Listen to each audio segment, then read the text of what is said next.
alentador posible a sus discípulos. El Hijo de Dios. Por tanto, vayan por todo el mundo enseñando y predicando el Evangelio a toda criatura, hasta lo último de la tierra. En Contacto, el Ministerio de Enseñanza Bíblica del Dr. Charles Stanley. Hoy en el programa En Contacto, el pensamiento correcto acerca de la resurrección. La noche antes de morir, Jesucristo dio el mensaje más alentador posible a sus discípulos. Veamos lo que les dijo en Juan 14. No se turbe vuestro corazón. Creéis en Dios, creed también en mí. Luego les dijo, en la casa de mi padre muchas moradas hay, si no fuera yo os lo hubiera dicho. Y agregó, y si me fuera a preparar el lugar, vendré otra vez y os tomaré a mí mismo, para que donde yo estoy vosotros también estéis. Que fue su modo de alentarlos por la sencilla razón de que el día siguiente él iría a la cruz. Y esto me recuerda de lo que dijo Pablo cuando llegó la hora de enfrentar su muerte. Y en 2 Timoteo 4, él dijo, porque yo ya estoy para ser sacrificado, y el tiempo de mi partida está cercano. Y la palabra que usa al hablar de su partida es la misma que se usaba cuando, por ejemplo, soltaban un barco del embarcadero, o si un ejército recogía su campamento alistándose para partir. Es decir, alguien se prepara para partir, así que dice, he peleado la buena batalla, he acabado la carrera, he guardado la fe. Por lo demás me está guardada la corona de justicia, la cual me dará el Señor juez justo en aquel día, y no solo a mí, sino también a todos los que aman su venida. Y considerando la idea que Pablo tenía de la muerte y de lo que sucede después, escuche lo que dijo en 2 Corintios 5, dijo, ahora, porque por fe andamos, no por vista. Por tanto dijo, pero confiamos y más quisiéramos estar ausentes del cuerpo y presentes al Señor. Cada vez nos da una palabra de aliento. Y luego en el capítulo 15 de 1 Corintios, por ejemplo, dice, cuando esto corruptible se haya vestido de incorrupción y esto mortal se haya vestido de inmortalidad, entonces se cumplirá la palabra que está escrita. Sorbida es la muerte en victoria. ¿Dónde está muerte tu aguijón? ¿Dónde, oh sepulcro, tu victoria? Ya que el aguijón de la muerte es el pecado y el poder del pecado, la ley, más gracias sean dadas a Dios, que nos da la victoria por medio de nuestro Señor Jesucristo. Cuando Pablo hablaba de la muerte, siempre era algo alentador. Nada sombrío, ni con la actitud, este es el fin, se acabó, sino con un sentido de gran confianza, y es porque sabía la verdad que el Señor le enseñó de lo que sigue a la muerte. Entonces, al ver estos pasajes y ver su perspectiva, hay que preguntar, ¿cuál es la perspectiva del creyente? En lo que respecta a la resurrección, todos pensamos gozarnos, alabar al Señor, un día tendremos un nuevo cuerpo, nos veremos y sentiremos mejor, todo será maravilloso. Bueno, eso está bien si comenzamos ahí, pero si damos un paso atrás, hay que enfrentar la muerte. Y esa es una historia diferente. No es todo gozo, felicidad, etc. Pero hasta que lleguemos al entendimiento de lo que enseña la Biblia, de la muerte y de nuestra relación con Cristo, y del entendimiento básico de nuestra confianza y seguridad, la muerte es una historia distinta. Y es interesante cómo la gente tiene diversas ideas de muerte. Por ejemplo, si alguien no cree en el Señor Jesucristo, ni siquiera quiere hablar de eso, ni siquiera habla del tema. Y si no es creyente de ninguna religión y piensa, bueno, un día de esto será el fin de esto y cuando muera me evaporaré a la nada. Le espera una gran sorpresa porque eso no es lo que dice la Biblia. Así que deseo que veamos lo que enseña la Biblia y consideremos lo que pensaba Pablo. Él dijo que sería como algo parecido a partir de aquí de la tierra. Ausentes del cuerpo, presentes al Señor. Siempre confiado de lo que sucedería del otro lado. Entonces yo le pregunto, ¿sería esto cierto de usted hoy? Y la primera pregunta que deseo contestar, tengo varias por responder. La primera es, ¿qué sucede cuando alguien muere? Nos pasará a todos. ¿Qué sucede cuando alguien muere? Bien, sí. ¿Usted es creyente? Es muy evidente. Ahora lo que quisiera hacer es contestar 2 o 3 preguntas aquí. Hay mucha confusión circulando por el mundo de hoy y en la iglesia hoy día. Y quiero contestar esta pregunta. O sea, preguntamos, ¿qué sucede cuando alguien muere? Las almas de los creyentes van de inmediato a la presencia de Dios. La muerte es solo una separación temporal del cuerpo, del alma y del espíritu. Si usted no cree que al morir y su corazón deja de latir, irá a la presencia de Dios, ¿a dónde irá entonces? Hay quienes dicen que al purgatorio, hablaremos de eso. Algunas personas dicen, uno se desintegra, se aniquila, ese es el fin para uno. La gente tiene toda clase de ideas acerca de a dónde vamos al morir, pero la Biblia es clara en cuanto al lugar exacto a dónde vamos al morir. Pero si Pablo hubiese pensado, por ejemplo, mucha atención, si él hubiese pensado que al morir habría ido a cualquier lugar distinto a la presencia del Señor, no hubiera dicho, ausentes del cuerpo, flotando en el espacio, en la tumba por 2000 años. No, él dijo, ausentes del cuerpo, presentes al Señor. Permítanme preguntarle, ¿puede usted decir eso? ¿Puede decir si muero hoy, según lo que dice la Biblia, no mi opinión, según la Biblia, si muero hoy, estaré ausente de este cuerpo y presente con el Señor? Exactamente, eso dijo Pablo. Cualquier otra cosa que no sea eso no es bíblica. ¿Puede usted decirlo? Puede decirlo con certeza. Y si responde que sí, entonces le pregunto, ¿en qué se basa para decir hoy, si muriera hoy camino a casa, o si me diera un infarto aquí mismo, si muriera hoy, ¿con qué base podría decir, puedo gozarme en el Señor porque ausentes del cuerpo, presentes al Señor? ¿Cuál sería su base para decir eso? La cruz, no las obras. La única forma de estar seguros es que hemos aceptado a Cristo, el sacrificio sustitutivo de su muerte expiatoria en el Calvario para pagar nuestro pecado, todo nuestro pecado, para que cuando Él nos llame vayamos al cielo sin basarnos en nada más. Entonces, si mañana le pregunta a un amigo y le dice, bueno, si mueres hoy, ¿a dónde irías? Bueno, no sé, tal vez vaya al cielo. ¿Y por qué dices eso? Y escucha su respuesta. 95% de la respuesta que da la mayoría, bueno, no he sido mala persona, he sido tan bueno como otros en la iglesia, hay una sola respuesta. La cruz, no mis obras, la cruz. Y piensen esto, piensen en las personas cuya relación con Dios no está bien. Y piensan, pues, un día de estos quiero arreglar esto. Luego ven un accidente fatal. Una de las primeras cosas que piensan es, yo no estaría listo. Así que vuelvo a preguntarle, ¿estaría usted listo? ¿Y cuál es la base de su preparación? Aparte de haber aceptado a Cristo como su Salvador personal, basado en el sacrificio de su muerte expiatoria sustitutiva y suficiente en el Calvario, si no es esta, no tiene alguna base. Entonces, cuando alguien diga, ¿qué sucede si al morir vamos a la presencia de Dios? Ahora, siendo eso cierto, ¿qué de quienes hablan de, por ejemplo, del sueño del alma? Y hace un par de semanas tuve una larga conversación de 2 horas con alguien que quería persuadirme, mira, al morir uno duerme en la tumba hasta que Cristo vuelva. Yo sabía exactamente de dónde sacó eso. Lo tomaron, por ejemplo, de 1 Tesalonicenses capítulo 4. Y Pablo usa el término dormir, pero no para enseñarlo como doctrina, pues él no creía eso. Escuche, dijo ausentes del cuerpo y presentes al Señor, no ausentes del cuerpo y presentes en la tumba. Y no hubo ninguna contradicción en lo que dijo. Así que es muy claro lo que Pablo dice en 1 Tesalonicenses 4. Señala, tampoco queremos, hermanos, que ignoréis acerca de los que duermen, para que no se entristezcáis como los otros que no tienen esperanza. Al usar el término duermen, no se refiere a que duerman en la tumba. Aquí habla de que cuando una persona que es creyente muere, cuando muere un creyente, ¿qué pasa? Es como irse a dormir. Despertamos en la presencia de Dios y Pablo no lo hubiera creído si no hubiera dicho, ausentes del cuerpo, presentes al Señor. Entonces piensen esto. El apóstol Pablo nunca hubiera dicho, no sé qué escoger entre estas dos direcciones, como dijo los filipenses. Número uno, realmente deseo quedarme a predicarles el evangelio. Por otro lado, quiero partir y estar con Cristo. Ahora, si él hubiese pensado que quedaría en una tumba, bien sea por 100 o por 1000 años, nunca hubiera dicho eso. Dijo, deseo partir y estar con Cristo, o quedarme aquí y predicar el evangelio. Dijo, no sé por cuál decidirme. Entonces nunca se habría sentido así, si él hubiera creído que cualquier otra cosa le sucedería excepto estar en la presencia de Dios. Entonces, en lo que respecta al sueño del alma, no hay nada de eso en la Biblia. Y puede buscar todos los versículos que quiera, no está allí. Así que, no es cierto. Luego queda el purgatorio. Y me sorprende la gente que cree en eso. Creo que muchos católicos romanos son salvos. Eso no lo cuestiono porque si habla con ellos, aceptaron a Cristo como su Salvador, entienden lo que significa ser salvos. Ahora, piense en lo que está diciendo.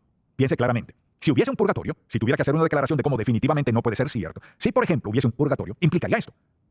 Sería una negación absoluta de esta verdad que la muerte de Cristo pagó toda nuestra deuda de pecado.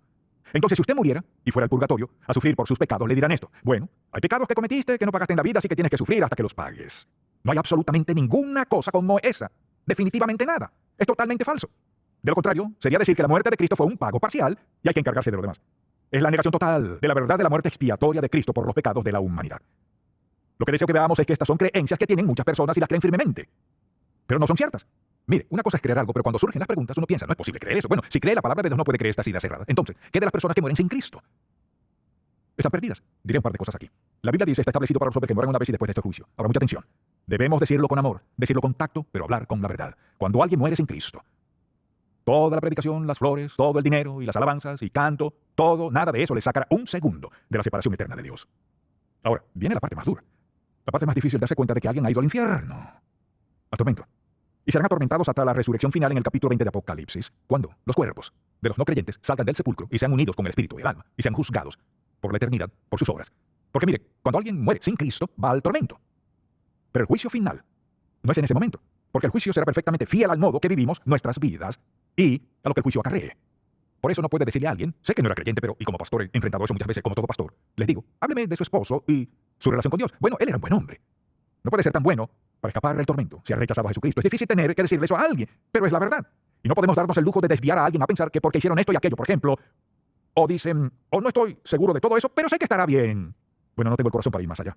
Pero la verdad es que no estarán bien.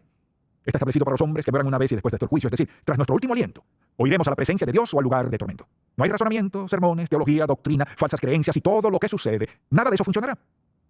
La Biblia dice que si confesares con tu boca que Jesús es el Señor y creyeres en tu corazón que Dios le levantó de los muertos, entiende de qué se trata, serás salvo. Mire, Dios Padre colocó todos nuestros pecados, los suyos y míos, los pecados del mundo entero desde Adán, puso la culpa y la paga de todos los pecados de la humanidad en el único que podía llevarlos, alguien sin pecado, Jesucristo, el Cordero de Dios. Todos los corderos, cabras y toros que fueron sacrificados, todo eso fue un presagio de que del día que Jesucristo fue a la cruz. La Biblia dice que el velo del templo se rasgó de arriba abajo, ahora el hombre tiene acceso al Padre. Por tanto, todo lo que sucedió esos años, nuestro acceso a Dios mediante su Hijo Jesucristo. Ahora, Dios puso el pecado de la humanidad en la persona que nunca pecó. ¿Y quién mató a Jesús? Ni los romanos ni los judíos lo mataron, el Padre mató a Jesús. Fue a su Hijo a quien él sacrificó por nuestros pecados. Entonces, al aceptar a Cristo como nuestro Salvador personal, aceptamos el don de Dios, de su Hijo, como el único y verdadero sacrificio, apto, expiatorio, vicario y suficiente sacrificio por nuestros pecados. Él puso todo ese pecado sobre Cristo. Esto es lo que hace tan atroz rechazar a Cristo. Es el único que puede llevarnos al cielo. Él dice, yo soy el camino, la verdad y la vida. Nadie viene al Padre sino por mí. No hizo alarde, dijo la verdad. La declaró. Entonces, quien rechaza a Cristo, rechaza el don del Padre de morir por sus pecados. Y al rechazar a Cristo, nadie más podrá pagar por sus pecados. Escuche bien. ¿Quién más podrá pagar su deuda? Le diré por qué nadie más podrá. Porque todo el mundo ha pecado. Todos tenemos nuestro pecado. Jesús, el único Hijo de Dios perfecto, sin pecado, pagó toda la deuda y punto. Al aceptarlo como Salvador personal, Él le asegura eternamente, basado en su muerte en la cruz como paga de su pecado. Bien, si ignora eso, ¿quién lleva su pecado? Debe hacerlo usted. Y dirá, ¿y mis buenas obras? Qué bueno que me pregunta. Porque sus buenas acciones son inútiles en lo que respecta a su aceptación delante de Dios. Por eso Dios lo envió. Quizás alguien diga, bueno, entonces, ¿qué de la resurrección? ¿De qué se trata? Bueno, la Biblia dice que vendrá un día cuando Dios declare el fin de todo. Y Él lo traerá todo a la luz. Llegará un día cuando el Señor Jesucristo vendrá en el aire y nuestros cuerpos resucitados serán reunidos con Él en las nubes en el aire. Ahora leamos un par de versículos aquí porque considero que es muy importante. Cuando les dice a los tesalonicenses, por ejemplo, les dice, tampoco queremos, hermano, que ignoréis acerca de los que duermen. Y recuerden, dijimos que no significa que duermen en el sepulcro. Esa es solo su terminología de cómo dormimos de noche y despertamos al otro día. Porque si creemos que Jesús murió y resucitó, así también traerá Dios con Jesús a los que durmieron en Él. Ahora mire, lo repetiré adrede porque es un asunto importante para la gente. Sí, Dios me traerá con Él y mi cuerpo físico será resucitado. Entonces pensaba que estaba en el sepulcro. No tendría sentido alguno. Por lo tanto, no hay sueño del alma, Uno muere y va o a la presencia de Dios o al tormento. Y en Lucas 16, un pasaje muy conocido, el rico y Lázaro. Recuerde lo que dijo Cristo cuando contó esta historia. Y el rico murió y fue al tormento. Y usted recuerda lo que pasó. La Biblia dice que el hombre rico clamaba a Dios y pedía, manda a Lázaro para que moje su dedo en agua y refresque mi lengua. ¿Por qué usó Jesús tal terminología? Simplemente para enfatizar el hecho de que tormento es tormento. No es un apartamento de lujo. Es tormento. Y cuando alguien muere sin Cristo, va al tormento. En Apocalipsis capítulo 20, cuando la Biblia dice que vendrá el gran trono blanco del juicio que pasa, Él resucitará los cuerpos de los muertos del mundo entero. Usted dirá, ¿qué de los hace años y años? Permítame preguntarle, ¿cree que es un problema para Dios levantar cuerpos del mar y de los peces y de la tierra, siendo que Él fue quien lo creó todo? Nada de eso es problema para Él. Y dice que vendrá el juicio del gran trono blanco. Y cada persona ya es alguien que rechazó a Cristo.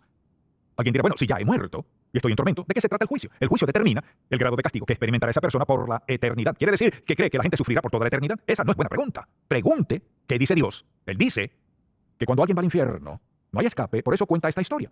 Mira, hay padres que dicen, bueno, si vivo en integridad, mis hijos estarán bien. No necesariamente. Sobre todo si no vivió como agrada a Dios, pues les ha marcado la pauta. ¿Qué dice la Biblia? Cuando alguien muere, o va al tormento, o va a la presencia de Dios. Al morir los hijos de Dios, vamos a su presencia. Y luego, cuando Jesucristo traiga el juicio para los creyentes, ¿qué sucede? Seremos premiados por nuestras buenas obras.